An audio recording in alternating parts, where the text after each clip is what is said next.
Introduce you to Nikki Jones, today's moderator, the Assistant Manager of Athens-Clarke County in Athens, Georgia. Thank you, Beth. I appreciate that. Certainly is a pleasure being here today and being part of this discussion. First and foremost, I want to say thank you to all the folks at ITGA for hosting this discussion on such an important topic and pretty timely. Special thanks to Beth Bagwell, Allison McCulloch, Susan Stafford for their time and support while this discussion was being planned. And just before we get started, I want to let everyone know that we're going to leave 15 minutes at the end for questions. So without further ado, let me lead into this conversation a little bit. Colleges and universities have coexisted with local governments for hundreds of years. Therefore, town and gown partnerships are imperative to ensuring an open line of communication regarding a lot of things, including emerging issues and ongoing issues. In all cases, institutions of higher learning are rooted in the surrounding neighborhoods and their communities. And as we all know, college communities are vibrant places where young adults learn, live, work, and play. We also know there are challenges associated with growing populations of young adults, some of which include but are not limited to adequate housing supply, neighborhood tensions, and housing affordability. So with that, today I'm honored to join a group of university and local officials to have a conversation about the growing housing challenges in college towns. Today, we are joined by officials from Texas A&M, the University of Colorado and Boulder, the University of Chapel Hill, and the town of Chapel Hill. Also, I should say, College Station officials as well. So first, Debbie Eller, Director of Community Services, and Michael Ostrowski, Director of Planning and Development from the City of College Station. Stephanie Baker joins us from Texas A&M University. Kurt Fernhaber and Carl Geiler join us from the City of Boulder, Colorado. And Lori Call and Jeff Morris join us from University of Colorado. Last but not least, Brittany Waddell, Sarah Vinas, joining us from the town of Chapel Hill, and Aaron Bockenheimer is joining us from the University of North Carolina at Chapel Hill. So with that, I will hand things off to our friends from College Station. All right, howdy everyone. My name is Michael Ostrowski. I am the Director of Planning and Development Services with the City of College Station. Also have with me Director of Community Services, Debbie Eller. Nikki, you want to go to the next slide? We'll talk a little bit about College Station and its related statistics. College Station, relatively new. It was founded in 1938. Our population just crossed the 120,000 mark. We've jumped about 30,000 people in the last 10 years. The square miles of our community is about 51. And two kind of specific components that I wanted to pull out and I think relevant to our conversation today deal with kind of owner-occupied housing rate, which is 38% within the City of College Station. So a majority of our housing stock within the city is rental. Compared to Texas, that percentage would be 62%. So we have a very low owner-occupied rate. In addition, our median household income is about $50,000, which is lower than Texas's state average, mainly because we have a high number of college students within our community. Dr. Baker will talk a little bit more about that with Texas A&M, but Texas A&M has over 70,000 students within the campus here. Another unique thing about our community, it does have a sister city to its north. City of Bryan has another community that has about 80,000 people. And overall, we're part of the Texas Triangle in between the Dallas-Fort Worth area, San Antonio, and Houston.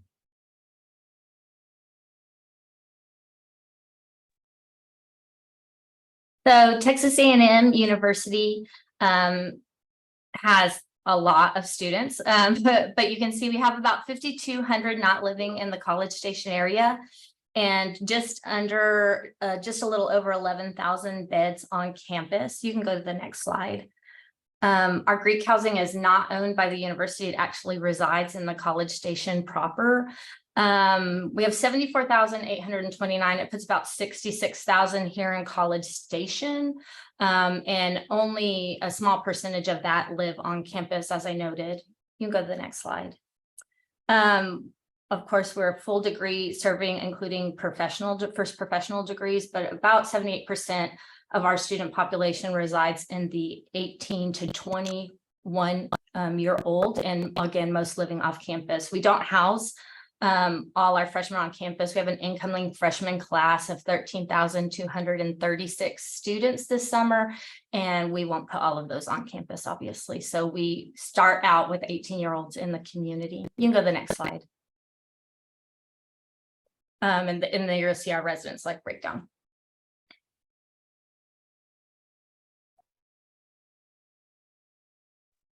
Debbie, I think this one's you.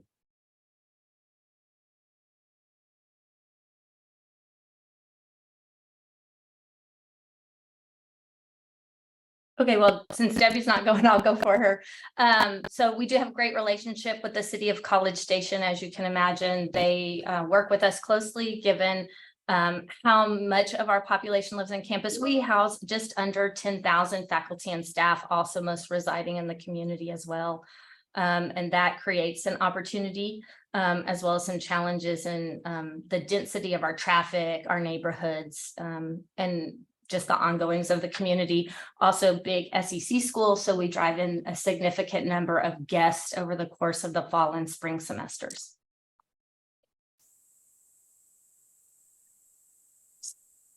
So the partnerships between A&M and the state and Texas A&M have brought in a lot of research and development. So we have a lot of new technology businesses coming into town. We do work very significantly with off-campus, the new off-campus housing department and student activities. We've worked together to push out the living off-campus message of Remember Me +3, while we're also enforcing our city ordinance of no more than 4 unrelated individuals.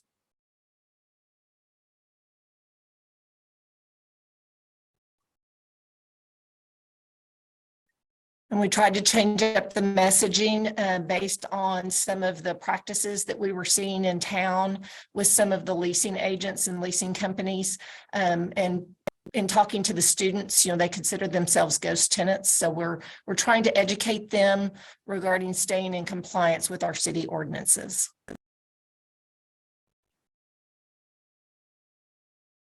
And now we're on to Boulder.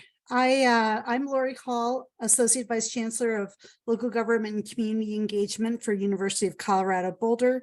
I'm here with my colleague, Jeff Morris, and we have our friends from the city, Carl Geiler and Kurt Fernhuber here as well.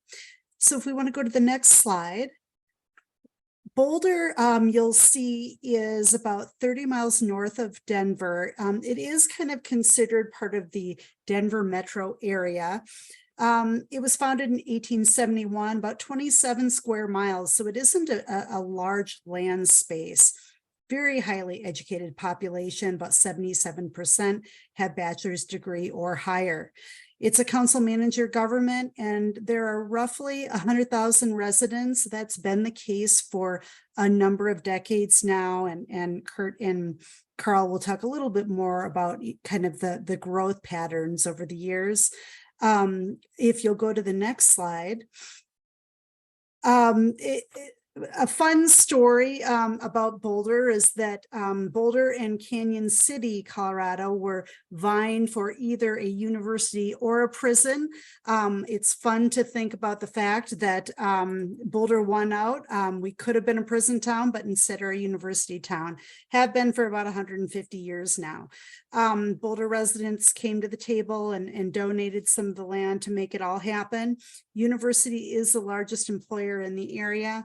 And we have a great town-gown dynamic. And so our mayor, council members, and university leaders do meet frequently. Our chancellor, who's been part of the University of Colorado Boulder for more than 40 years now, has mentioned in recent months that the town-gown dynamics have never been stronger in his tenure. So certainly a testament to all of us. And we have a number of strong partnerships. We work on quality of life issues through our Neighborhood Hill Ambassadors program. We have an internship program that places students within city government. We have strong dynamics between our CU Police Department and our Boulder Police Department. And then recently, I see videos coming on board now. Recently, we annexed an area south of town called CU South into the city limits that will be a place for future housing for students, faculty, staff, as well as an affordable housing component. With that, I'll turn it over to my colleague, Jeff. Thanks, Lori. And just to kind of give a brief overview of the campus itself and our demographics here in Boulder, we have a little over 35,000 students, with about 30,000 of those being our main undergrad population. But similar to Texas A&M, we of course can't house all of those students. And so we do have a first-year housing requirement here at CU. That is typically housing all of our first-year students, and then our upper class students, we do have limited housing for those folks. So what that means is the majority of CU students do in fact live off campus, whether or not that's in the city of Boulder or in surrounding communities. As far as the price matching, since we're going to be talking about affordability today, our residence halls tend to either match or be below market rate for our students in order to kind of keep them on and incentivize them to stay with us as long as possible, as long as they can. In the neighborhoods surrounding Boulder, we're really a mixed residential area. So we have a lot of single family homes where our students reside, but we also have a ton of apartment complexes at the same time. So it's very mixed. It's very close to campus. So a lot of our students are either using micro-mobility or they are walking to campus, walking to classes. They're very nearby.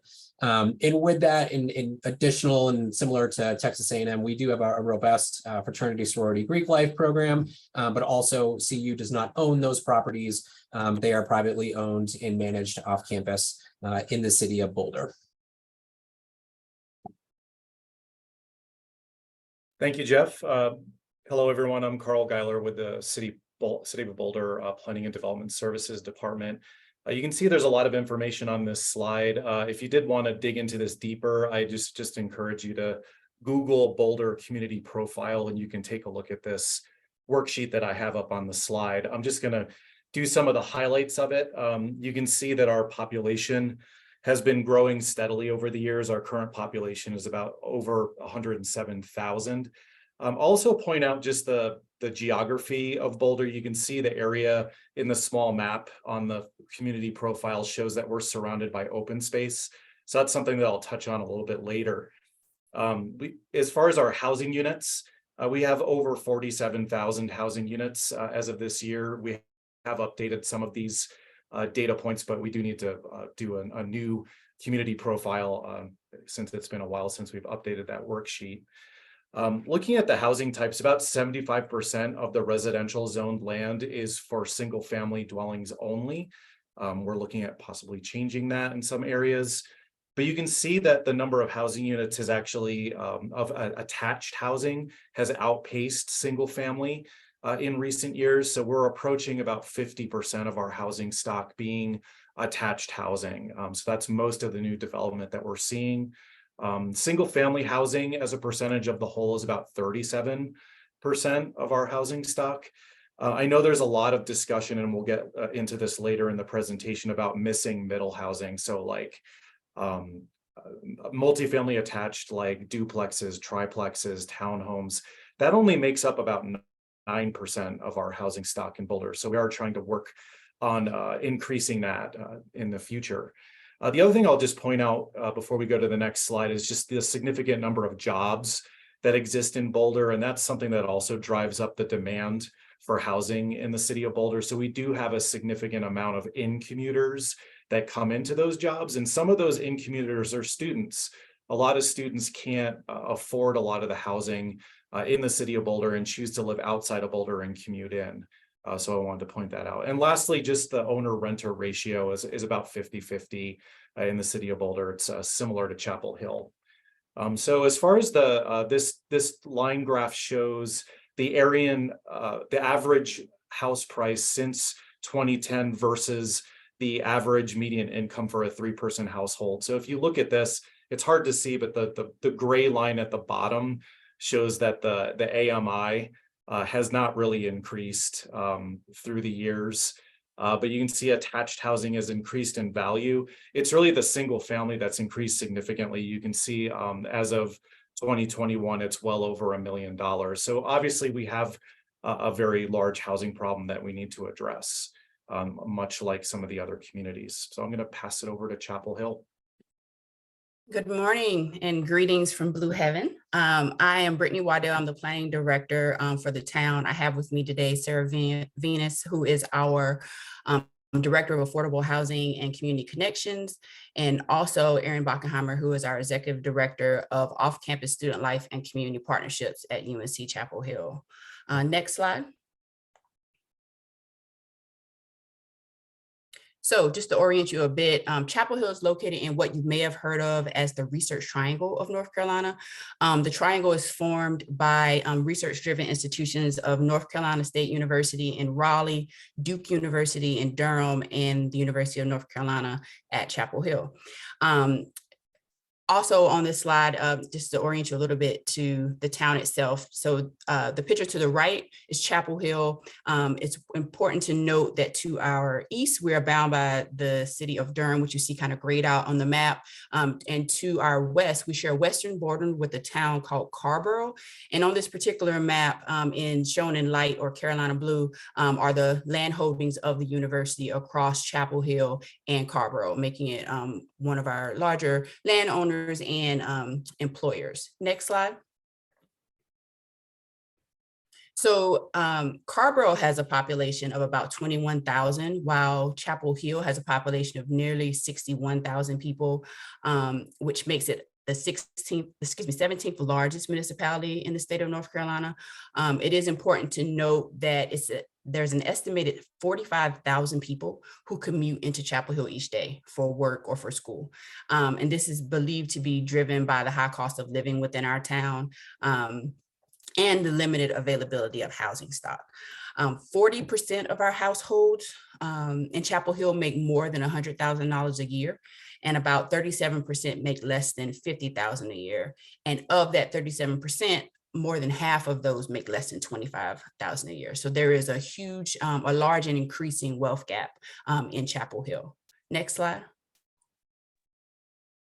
Hey y'all, Aaron here. Happy to see everybody. Just a little bit about UNC Chapel Hill. We have roughly 31,000 students, about 20,000 of those are undergrads, 11,000 graduate and professional. We house more than half of our undergraduate student population, which puts us in sort of rare air. Not a lot of campuses house as a percentage of the undergraduate population as many as we do. So of the 10,000 students that we house on campus, almost all of them are undergraduates. We have a graduate and family housing community that houses a little over 500 graduate students at any given time. We are full on campus any given year. And our students really tell us, and we can tell by the research that we do in comparison to the market around us, that we are really the affordable housing option, particularly for students who are looking at what I'll call sort of purpose-built student housing, right? Many of our students live in mixed demographic housing, sort of larger out in the community. But in terms of students who are interested in living with 100% other students, we really are a very affordable and in fact sort of often talked about as the affordable housing option. And so we can go on to the next slide. And I think Sarah's going to talk a little bit. Great. So just to delve a little bit more into what our housing landscape looks like Boulder, we're pretty evenly split with about half of our properties in town as rentals and about half as owner occupied units. We have largely single family home neighborhoods in Chapel Hill, and we're lacking in diversity in housing types, which is something that we're working on as a town currently. But much of this housing stock is aging. So we have a lot of older homes.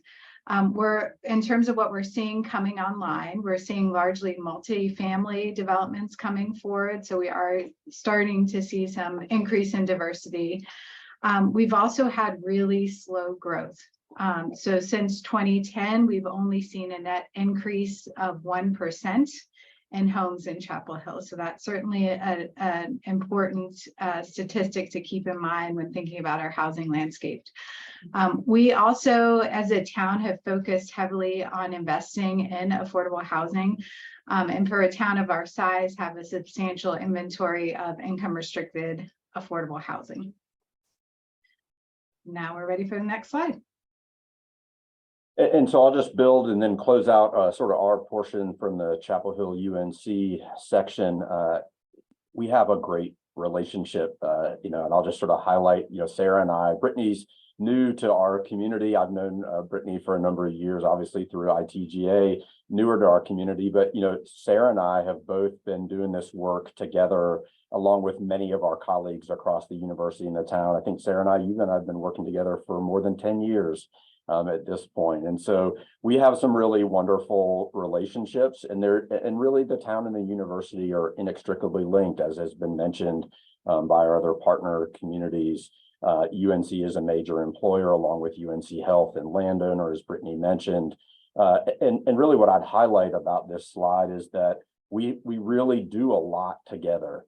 Our Good Neighbor initiative, our launch, which is a business incubator, our downtown partnership, which serves to drive the interest of our downtown kind of business district, is a joint partnership between the university and the town. We have a campus and community alcohol coalition, our Northside Neighborhood Initiative, which I'll talk more about later on in the presentation. We did a joint housing study together recently, which got at some of the issues that Sarah was talking about in terms of kind of our slow growth in housing and our need to ramp up housing production to meet demand. We just do a lot together, and that is reflected in senior level relationships and staff level relationships to support the population of the community. And we can go on to the next slide. So what I think everyone's hearing is, there are so many similarities within these college towns, and my assumption is, college towns throughout the nation. As we were all talking and preparing for this presentation, it became evident and very clear that we were also facing the same housing challenges. And even here in Athens, Georgia, where the University of Georgia is, we are facing the exact same housing challenges that you're about to hear. It's very interesting, and I look forward to this conversation. So with that, I'm going to kick it over to our friends in Boulder. Thanks, Nikki. I'm just going to touch on the supply and demand issue, which is obviously one of the biggest issues here in Boulder.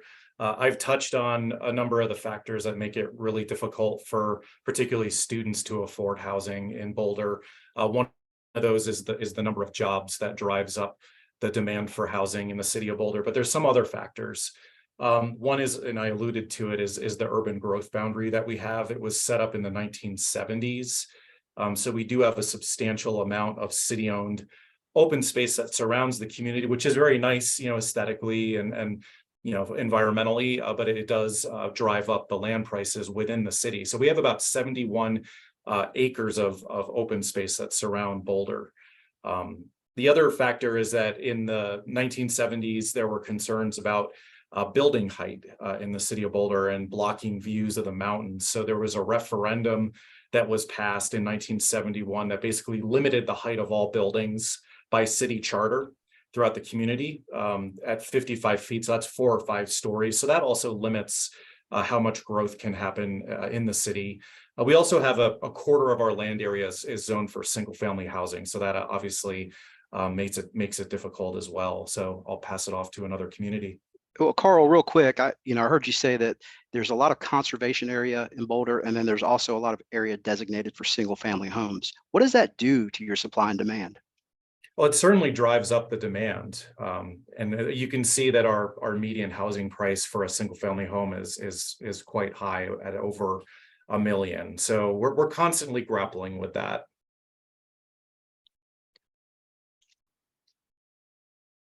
Yes, Chapel Hill has a similar rural buffer that surrounds Carborough and Chapel Hill, which puts those same limits. It's not owned by the municipality. It's actually privately owned land, but it's zoned for conservation. And so it puts those same constraints on the area. But I don't think that, although Chapel Hill has an extreme real estate market, it's not unique to the Triangle area. Coming from the city of Raleigh. Also, we saw the boom that happened during the pandemic, which a lot of metropolitan areas saw, where the cost of housing has gone up tremendously. People who could have afforded a house in 2020, you could afford a much less high amount this 3 years later. You can't afford the same size of house. There are people who are priced out of neighborhoods. So we're seeing that a lot. And there's also been an uptick of commercial investment in our communities as well, that takes a big hit. You know, a similarity that Athens, Georgia shares with Boulder and Chapel Hill is that we also have a lot of conservation area around our county, and we're the smallest county in Georgia, and that has certainly generated some supply and demand issues. You know, so I can certainly understand what you folks are talking about. And now our Texas A&M folks, College Station folks, I know that like Boulder and Chapel Hill, renters versus ownership is a big deal. Can you guys expand on that a little bit? Sure. This is Michael with Community Development or Planning Development Services. But yeah, we've seen a significant amount of our housing stock being renter occupied. As I mentioned earlier, only about 38% is owner occupied. So, you know, most of the growth that we're seeing around the campus, we've started to see a lot of the challenges where you have traditionally single family homes that surround the campus.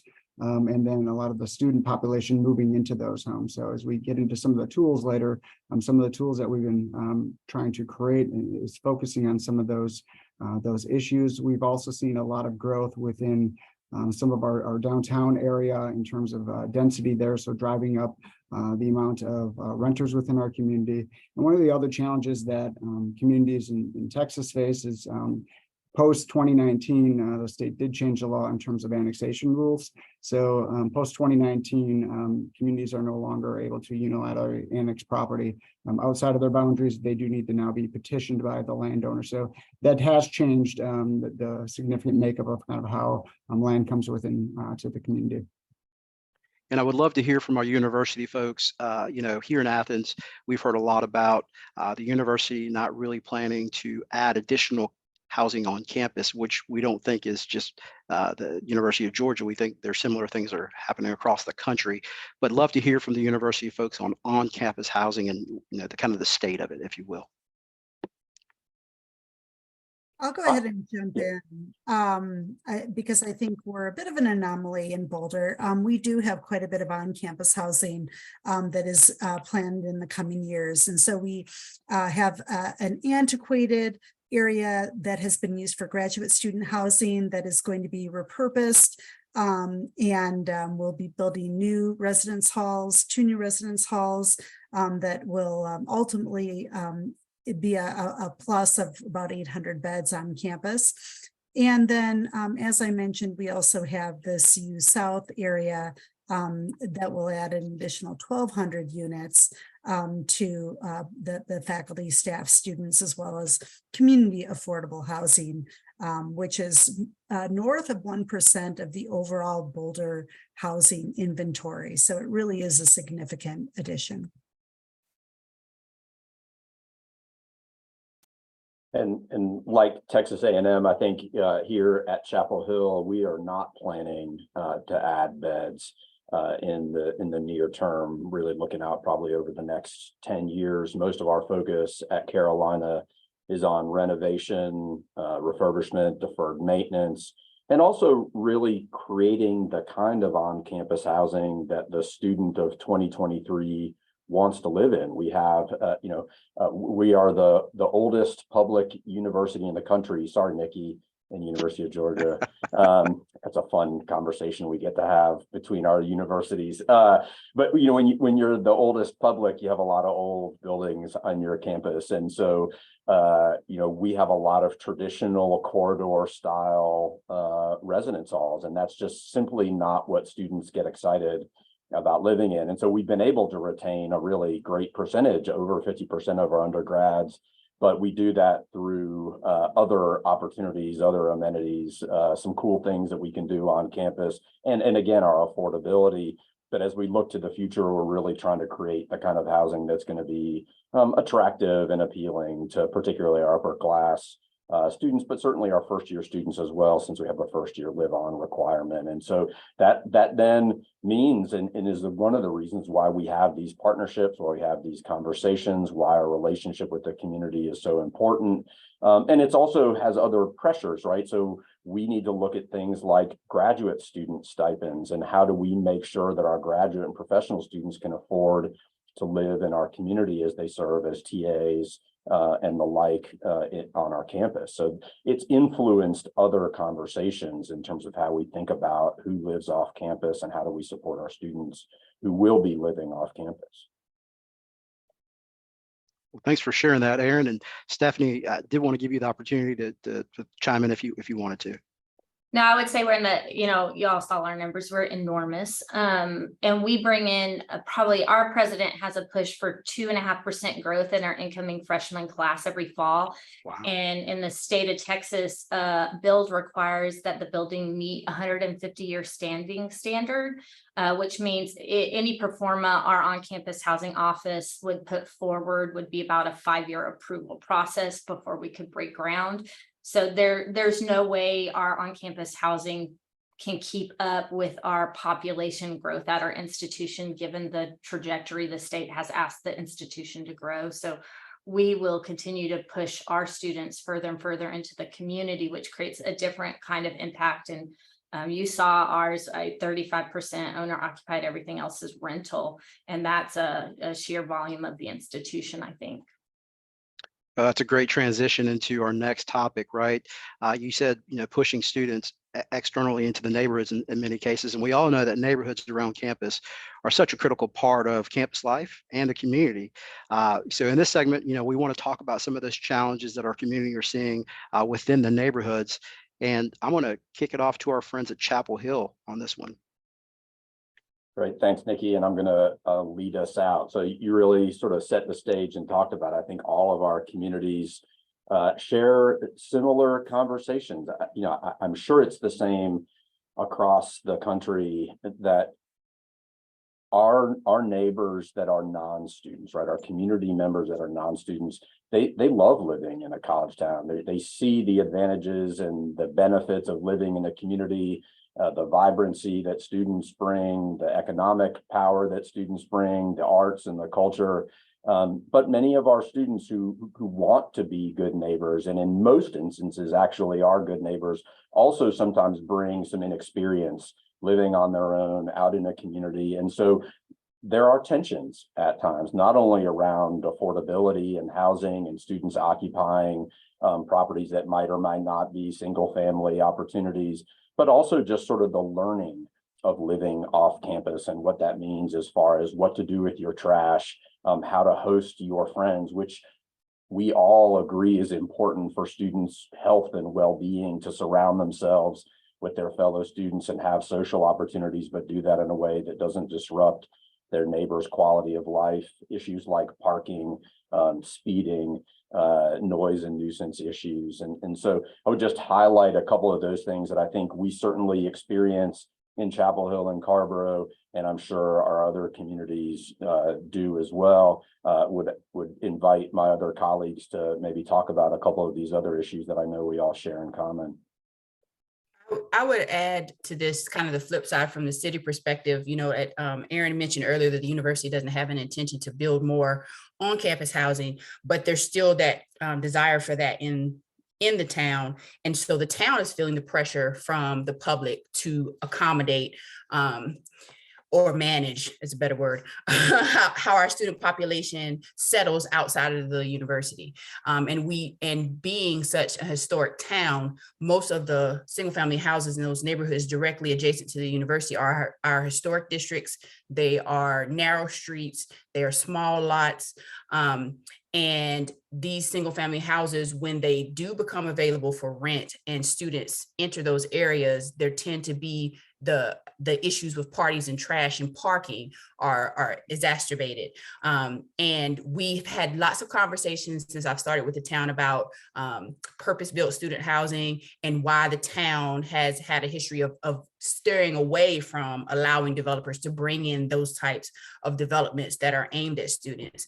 We tend to have, as Sarah mentioned, lots of multifamily developments that come online that inadvertently become mostly student occupied because of their proximity to the university. But we felt a lot of pressure and had conversations with a few communities about how we can be more intentional in designing for our students, because we know that they're going to be looking for areas that are adjacent to the university.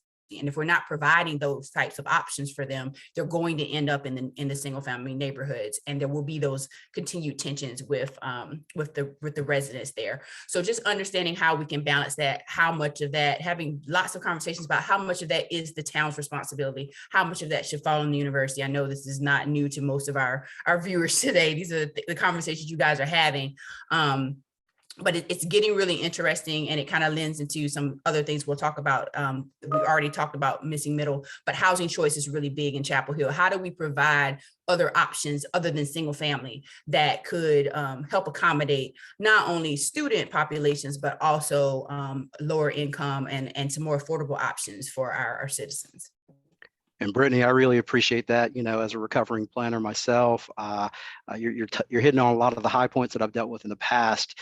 And you know, going through this process of putting together this presentation and talking to folks from your communities, I was fascinated when we were talking about occupancy regulation. So, in Athens, we have a very specific occupancy regulation, no more than 2 unrelated. But I was talking to the folks at university or City of Boulder, and I'm going to ask them to talk a little bit about occupancy regulations and kind of what's happening there, because it's truly fascinating. Yeah, I'll say that certainly Boulder relates to all of these impacts that are up on the screen. They're all relevant in the city of Boulder. Occupancy is a hot topic and has been a hot topic for many years. We do have occupancy regulations that are basically 3 unrelated per unit in most of the single family areas. And a lot of those single family areas are abutting the university. Some of those areas were actually zoned for high density in the past. So there's a lot of non-conforming units, which means that the occupancy is even higher. And they've since been downzoned, but those non-conforming occupancies are allowed to remain. So there are those impacts that come from a lot of folks living it within a building. So you have those parking impacts, things like that. We are looking at changing our occupancy regulations. There's a trend in a lot of other communities to potentially get rid of occupancy limitations. So we're currently in the process, and I'll talk about this on a later slide, of maybe increasing those limits, but it's raising a lot of concerns here in Boulder. Nikki, I'll just add kind of an interesting component that's taking place in Colorado right now. The governor, during the last session and our state legislative session wrapped up in May, but he was actually strongly supporting a bill that would have eliminated occupancy limits for the entire state. So it didn't pass. We'll probably see another version of that bill sometime in the future. And so, Boulder's experience kind of as a college town, is kind of juxtaposed with dynamics throughout the rest of the state as well. Oh, wow. That's a great point there, Lori. And now politics is kind of dipping into some of our local policy issues. That's interesting. Well, let's talk about this last point real quick. And College Station, I would ask you to kick us off on this one. Investors in single family neighborhoods near and around campus. Are y'all seeing that? Right. That's where the majority of our redevelopment is occurring.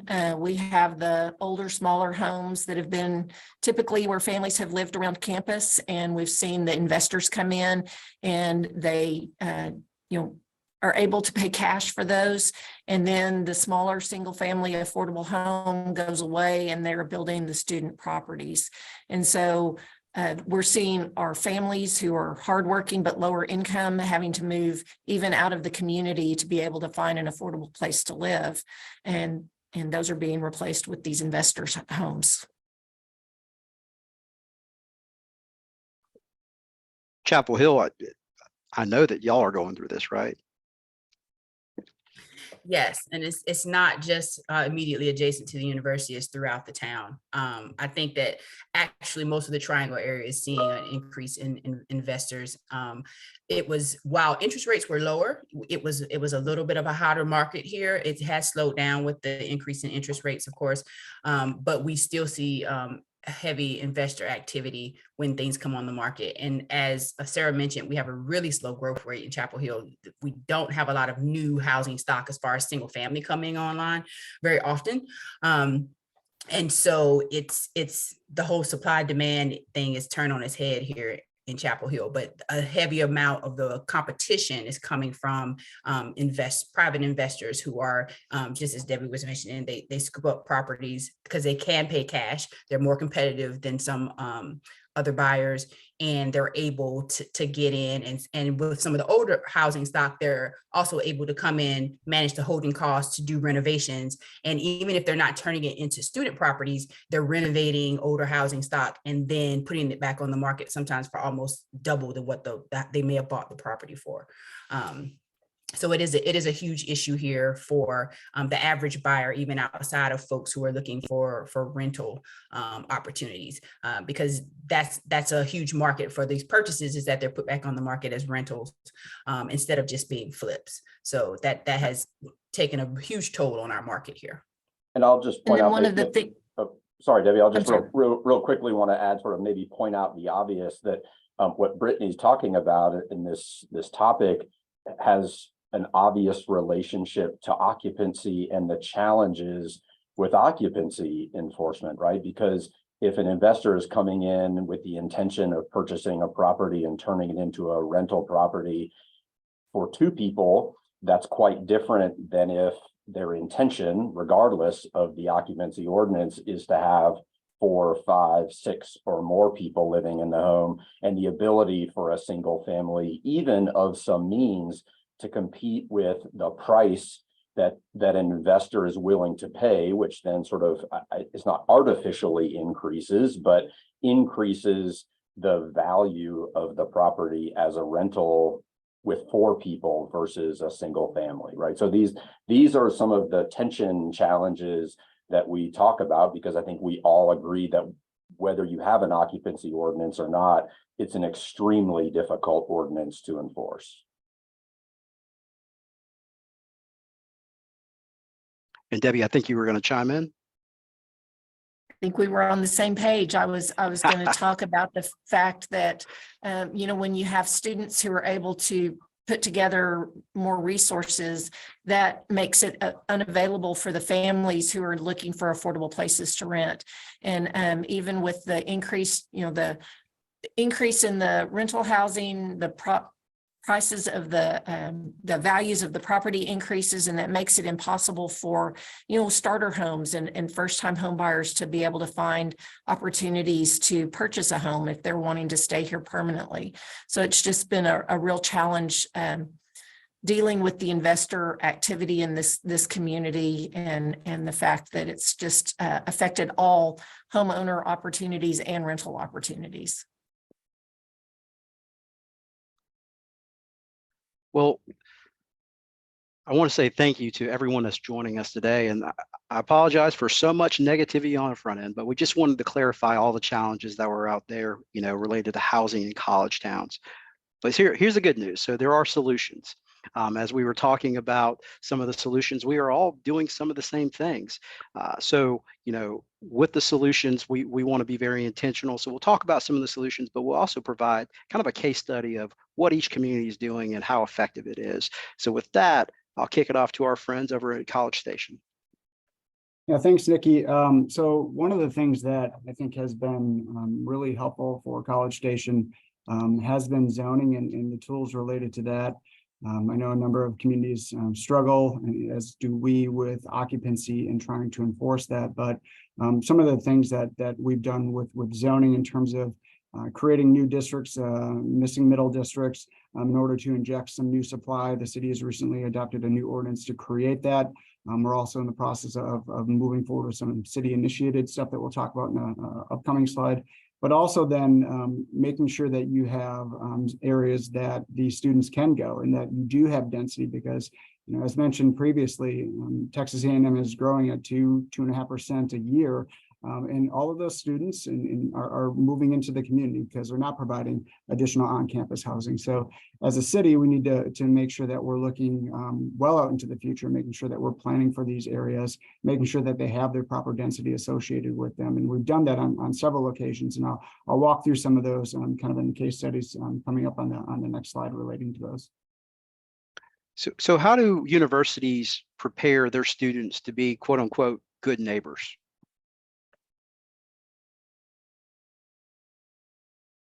I can jump in on this one from Boulder, and just because it's going to be a brand new program for us this year, but we actually are going to have a first-year student experience curriculum that's designed to prepare the student for that transition into the off-campus world. I think one of the biggest things that we see a lot of our issues stem from is this somewhat lack of emotional investment from our students in the idea that they live in a community, the idea that they live in a neighborhood, the idea that other people live there beyond students. And for a long time, I don't think anyone has told them that's not the case, right? So how do we educate our students on preparing them to be an individual and a community member? It's really developing those independent life skills. And that could be as easy as teaching them how to pay bills or how to pay rent or how to talk to their neighbor or have de-escalation training classes if a neighbor is getting upset about something that they've decided to do. So that's going to be a year-long curriculum that we're really focusing on that comes from and stems from good neighbor practices, good neighbor behaviors, but a 9-month program with the idea that by the time they move off campus, they're ready to do so. Because I think, we have to remember that a lot of these folks, when they're moving off campus as a sophomore, they're still 18, 19 years old, weren't in high school too long ago, and we're throwing them out into the community without assisting with them and educating on them on how to be a community member and to live independently. So we're excited to dive into a very intentional, robust curriculum for our CU's first year experience here in Boulder that'll focus on off-campus living and off-campus preparedness. That's awesome. Thank you, Jeff. I appreciate that. And Chapel Hill, I know, Aaron, you're doing something over there as well, right? Well, we do a lot of things, and I will just say, Jeff and his team at CU Boulder is one of the campuses that we look to and have looked to for many, many years as really a benchmarking institution. They do wonderful work.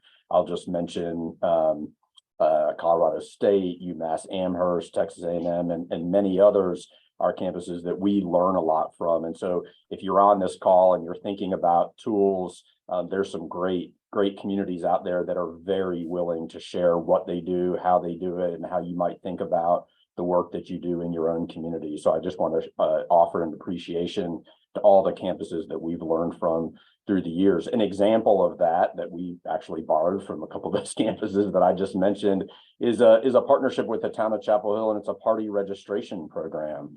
So our students, undergraduate, graduate, and professional who live in Chapel Hill and are hosting some friends over, and it can be as few as one friend and as many as however many are coming over, can register with our office, and we provide some upfront education with them. We talk to them about local laws and ordinances. We talk to them about noise mitigation strategies. We talk to them about risk management around issues like alcohol, and we provide an opportunity for them to register that event. And if a call or complaint comes in on that event as a result of that party, rather than the police showing up at their front door, they get a call or a text message from our local law enforcement. And so that really teaches them some skills, right, about what the responsibilities are of hosting an event in their home, and then giving them some agency in terms of being able to address those issues without having police officers showing up on their front door. It's been a real win-win-win for our communities. Neighbors get issues resolved faster. Our police department doesn't have to expend as many resources sending patrol cars out into residential neighborhoods, and students don't end up with police officers at their front door. And we this past year, I CU Boulder's numbers are way higher than ours, but we registered roughly 350 parties this year, and I can count on one hand the number of them that received even a noise complaint, not a follow-up visit from police,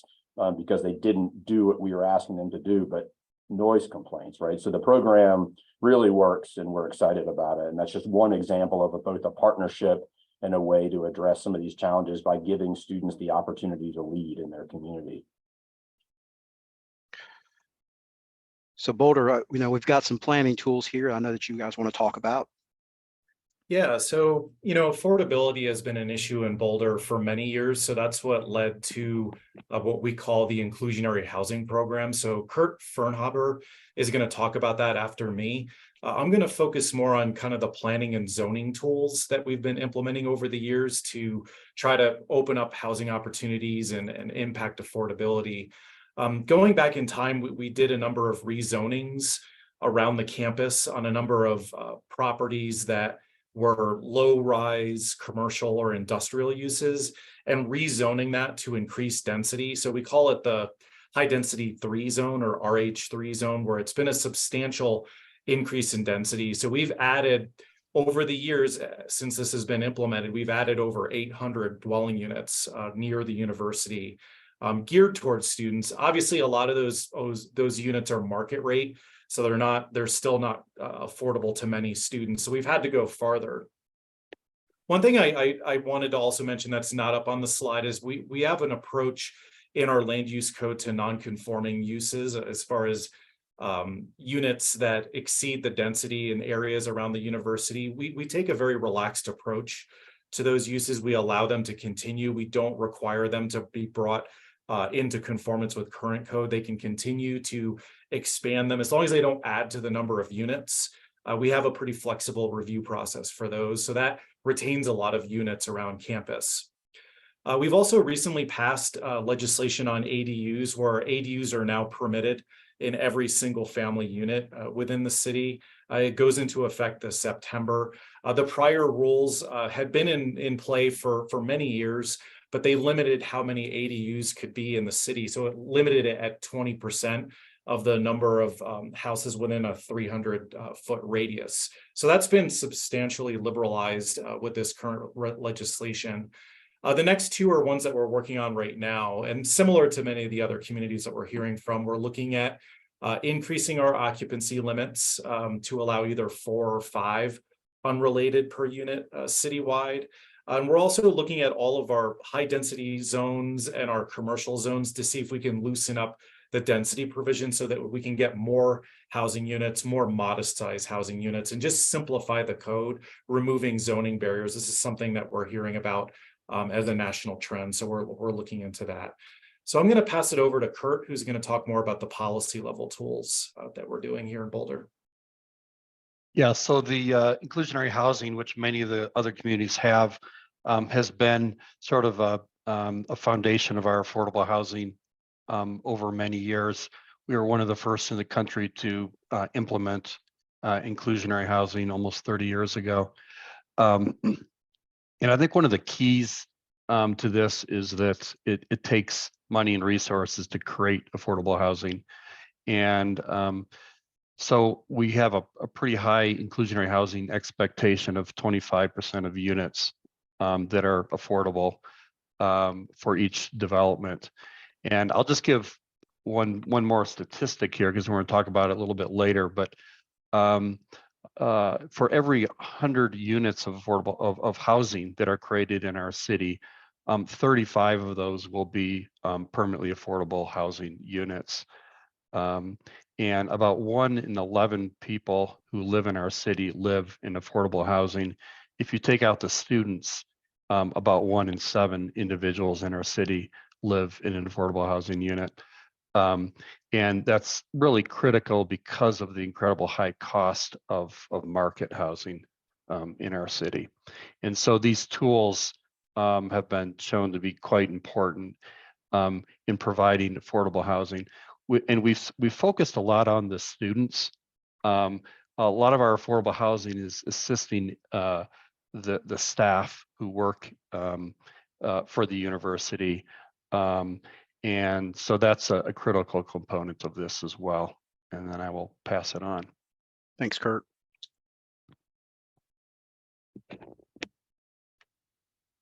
So this is I think what I'll say here, since I know we're short on time, is what you just heard from Boulder is very much, we in Chapel Hill are trying to pull all the levers that we can on the policy side to create more affordable housing opportunities. On the funding side, investing a lot of resources, pursuing every tax credit opportunity that we can, and then also putting some creative solutions in place, like the Northside Neighborhood Initiative, our neighborhood conservation districts, a lot of proactive outreach to students. So using all of the tools that we can to address the affordable housing challenge and specifically address the challenges facing students.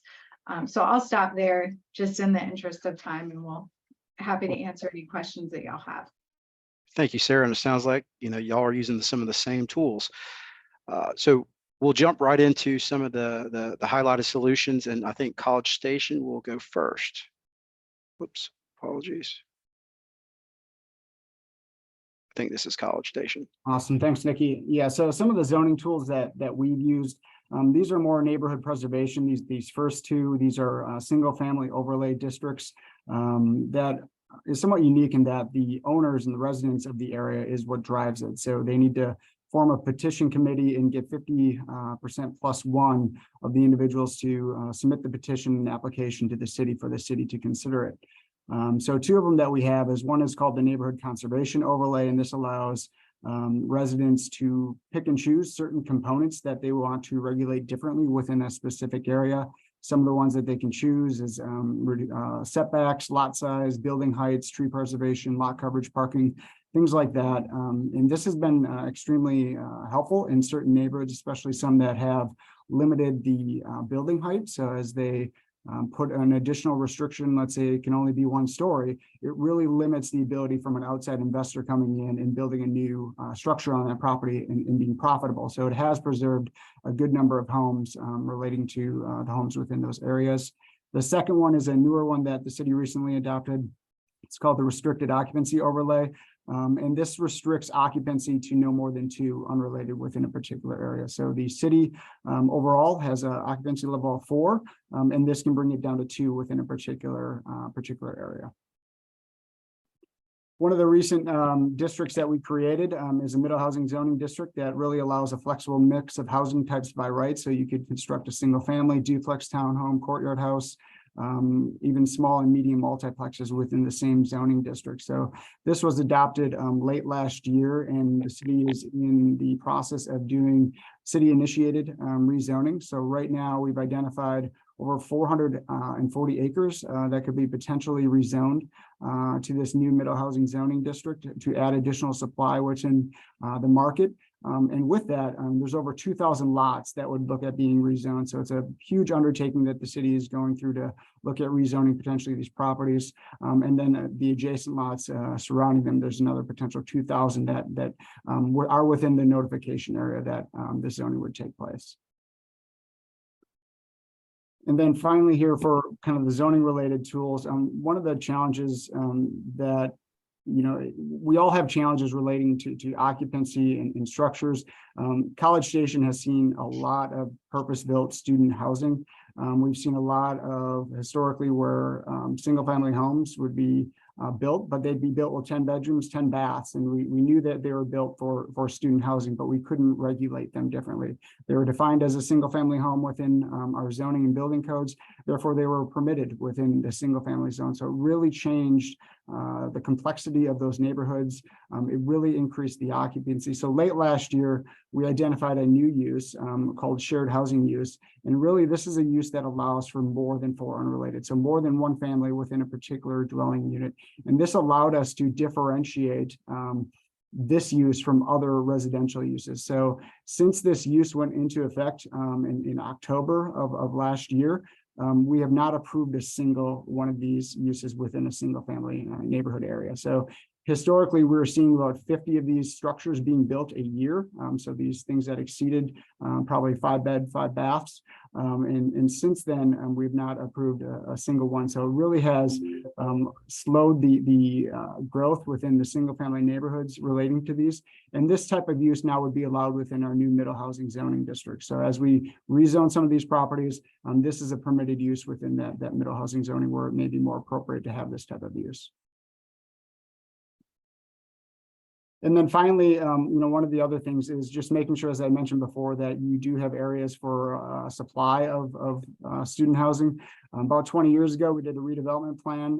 We rezoned a significant amount of property in our Northgate area, and that area is just booming with high-rise student developments. In 2012, 2017, over 1,000 units were constructed, over 3,000 bedrooms.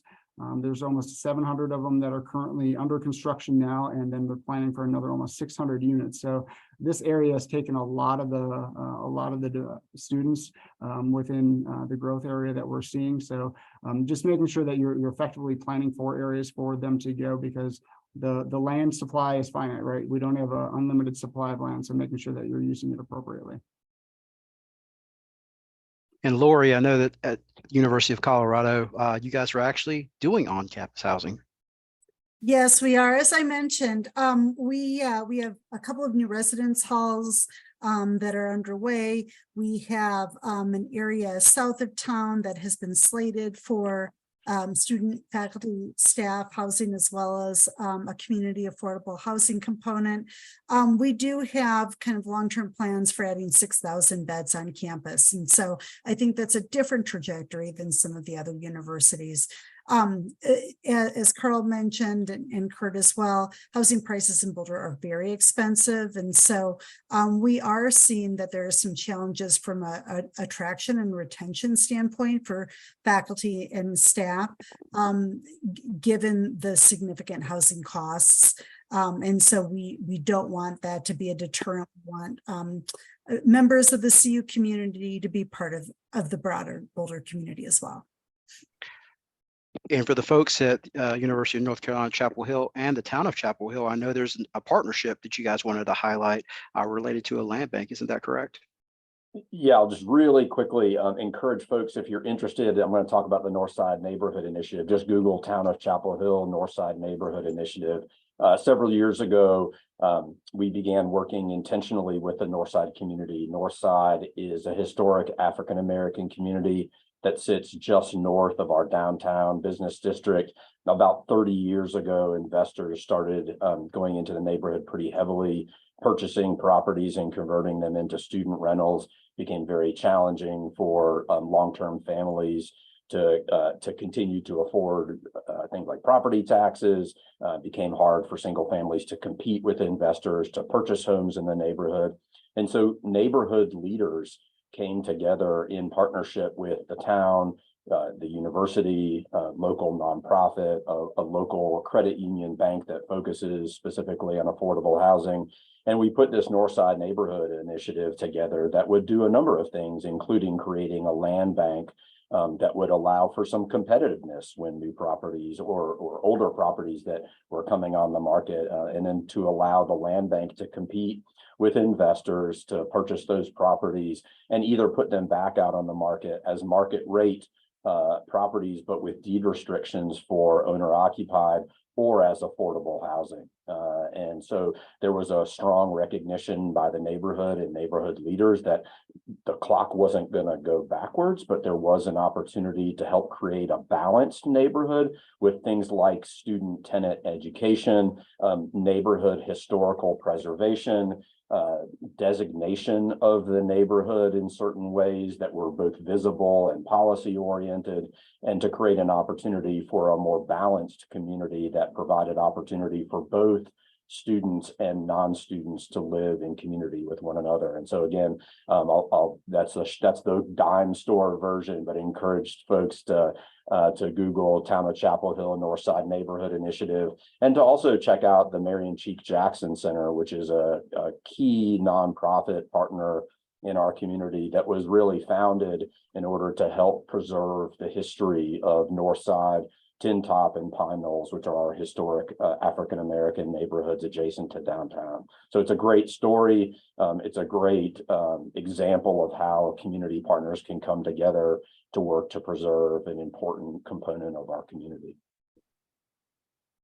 Well, thanks for that, Aaron. And I promised we would have 15 minutes at the end, but we have 10. So I think we did a great job. Thanks, y'all, for going through that.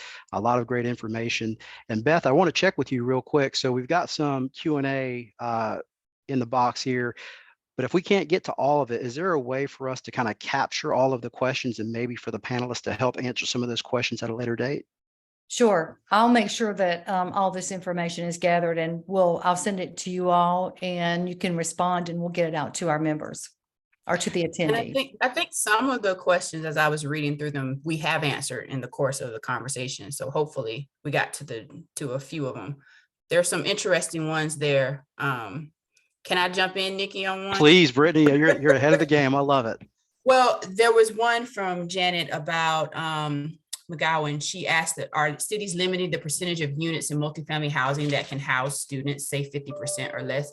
And I think that's a really interesting conversation that I hear come up a lot as to how we can regulate or limit where students can live, and students aren't technically a federal protected class. However, it's a very slippery slope from a planning perspective when you start to target certain populations and restrict where they can and can't be. I've had lots of conversations in different municipalities with different city attorneys as to their comfort level with those conversations. And I think some municipalities are willing to push those limits more than others based on your legal counsel.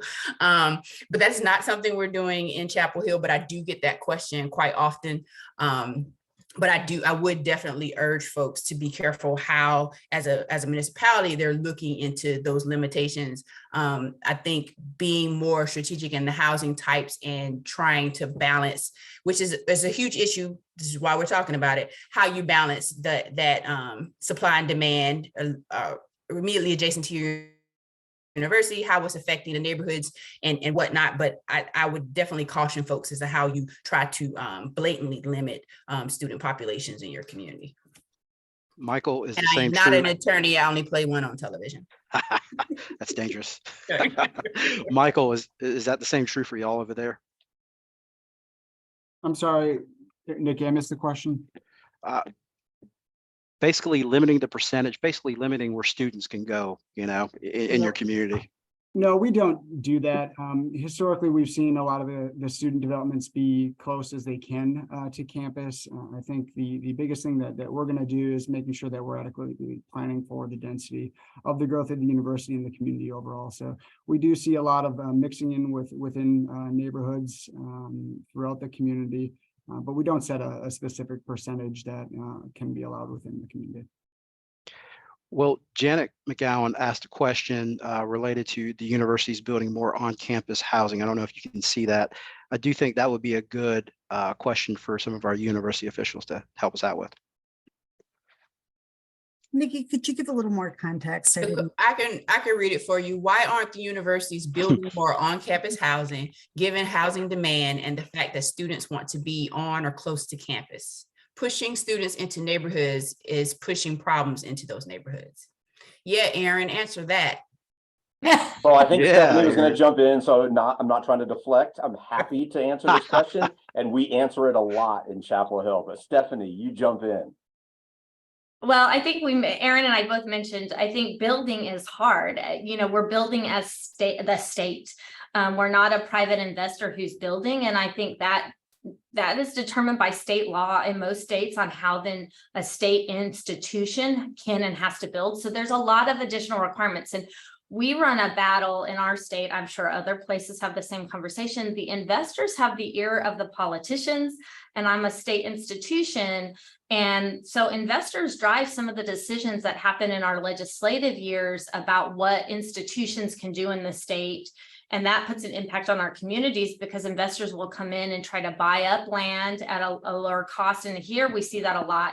There's a lot of tie-in. I saw in a question there from East Lansing, and I know you have a huge following at Michigan State, like we have at A&M, like diehards. So we have a lot of legacy students who's third and fourth gen Aggies, and that drives some of the need. And I think third, and Aaron talked a little bit about this, I think, you know, our halls are old. I mean, I have core dorms still on my campus. We run a Corps of Cadets, a military unit, and a lot of our old ramp style halls are housed for not core members or traditional old military dorms.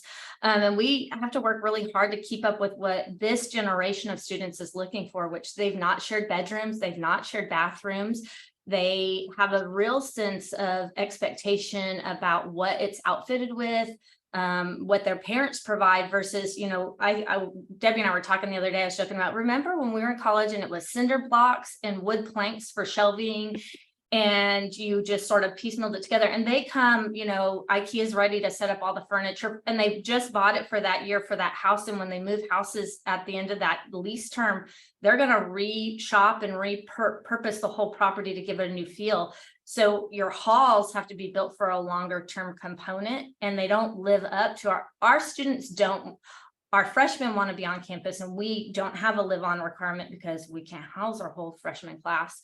But overall, our students report back through data that they are not interested in on-campus housing. They are interested in proximity, but land, garages, barbecues, parties, and pets drive our students' decision-making on housing options. And so the institution can't compete quickly with the changing nature of our student population and the state requirements. I'll also add, because I think it's an important factor for us, is that we're 100% receipt supported in terms of student housing. We don't get money from the state to build more housing. And so every piece of more expensive housing, which Stephanie just mentioned, right, it costs us more to build the housing that we do build. Every dollar that we invest in new housing has to come out of students' pockets. And you heard us earlier talking about affordability, right? It's not just affordability for non-student community members. Our students are really struggling, many, to afford to live in our community. And so if we build more housing, we will have to raise rates across the board for students to live on campus, which then exacerbates some of our student affordability challenges. And so these are all, it's not a sort of this, then that, right? There's a lot of factors that go into these decision-making processes, but our ability to keep housing affordable for our students does factor in to how we choose to address housing on our campus, keeping in mind that we already house a high percentage of our students. And like Stephanie mentioned, at some point, most of our students from a developmental standpoint want the independence of moving off campus and living in the community as they transition to sort of more full adulthood after college. Well, we're getting close to time, but I do see two intriguing questions that I do want to get to. One is from someone that's anonymous. That makes it even more intriguing. Have any of you entered into a joint venture agreement with a local government to fund on-campus student housing? And it's a yes or a no question for the university folks. So I would say yes, and it's not a yes or no. We do 3 types of P3 projects. Oh, wow. Okay. If you saw Debbie's slide or Michael's slide earlier, much like I think I saw with Chapel Hill slide, the institutional proper, the state property the institution owns takes up a huge component of our city boundaries, and it's not taxable. So we land lease, 100-year land lease to private investors who then take that property for the 100-year lease, pay us for the lease, and then build on it. That's one version. We have joint partnerships where we have built, where they come in and build on our property. We manage it and we pay rent back. And then we have a third version where they come in, they build it, and then we buy it. So we go through P3s in 3 components, depending on the property they're building on and what the investor and the institution can come to terms on. Well, thanks for that, Stephanie. So yes, Texas A&M does it. How about University of Colorado? We largely build our own housing. We do have an arrangement with some apartments on campus that have been, more of a partnership with a private entity as well. We haven't done anything with the city proper. Aaron? And we haven't done anything with the city proper, but we do have a property that our foundation owns in one of the large student apartment companies that many of you would be familiar with if I said their name. And it's not a secret, it's just probably not that relevant. They manage the property. So we do have one set of buildings that operates a little bit differently than our traditional university owned, but we have not entered into what you might call P3 ventures thus far. Last question. Students are a protected class in East Lansing, which have impacted housing. Are they protected classes in your communities as well? Okay, that's an interesting question or statement. Well, Beth, I'll kick it over to you. Thank you so much for our panelists. This has been such an interesting conversation. We had a large amount of attendees that really wanted to, I think we're all trying to demystify this process. It is a wicked problem and we're going to continue dealing with this for a long time. Thank you so much, Nikki. You did a wonderful job moderating and I learned so much today. And one of the things, several comments from our members that were from Canada and the UK were saying that they learned today that our problems are the same kind of problems that they're dealing with. So we're more alike than we're different. And we've learned that wherever we've traveled, that when we're dealing with problems ranging from alcohol to off-campus housing, et cetera, our problems are more alike than they're different. And it's so nice that we had this conversation today to discuss this. And this is the first of at least we know 3 conversations. Thank you again so much for launching this conversation. It has been so powerful and so informative. Thank you all.